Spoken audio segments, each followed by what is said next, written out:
mahusiano yasiyokuwa na maana sepa. Wewe anavyokuona ukikiona cha nini, ujue kuna watu wanalia, wanaulizana watakipata lini. Bwana, mambo yamekwisha kuwa mambo, mtazamaji wa Ukisa Media. Nikwambia kwamba tayari Uncle T amekwisha kumkuta ya kumkuta. Siku ya leo Waziri wa Maendeleo ya Jamii, Jinsia, Wanawake na Makundi Maalum, Mheshimiwa Dr. Gwajima tayari bwana amekwisha kumnasa Uncle T kwenye lada zake. Siku leo amesema kwamba, ama katika ukurasa wake wa mitandao ya kijamii amesema kwamba tayari ametoa maelekezo rasmi ya kisheria kufuatia picha za video zinazosambaa zikimwonyesha mtu huyo anajulikana kama Uncle T akiwa na muonekano wa kike. Waziri Dr. Gwajima amebainisha kuwa mhusika huyo amepuuza elimu aliyopewa awali na BASATA kuhusu maadili ya kazi za sanaa. Hivyo hatua zinazochukuliwa sasa zinalenga kuhakikisha ajali ya kisheria inaandaliwa kwa umakini ili wahusika wasiponyoke mahakamani.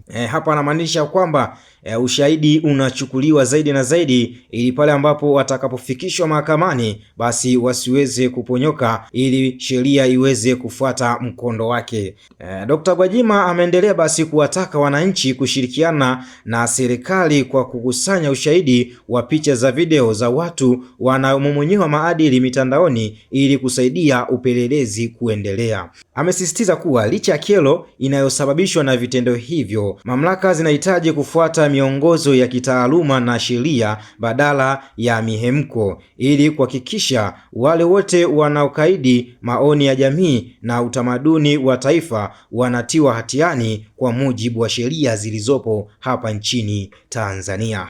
Jambo hilo limepostiwa na Waziri wa Maendeleo ya Jamii, Jinsia, Wanawake na Makundi Maalum, Dr. Gwajima, akionyesha kwamba wote ambao wamekuwa wakivunja maadili ama wakienda kinyume na maadili ya Tanzania kwa kwenda kinyume na sheria ambazo zilizopo hapa nchini Tanzania, basi wanaweza kuchukuliwa hatua za kisheria.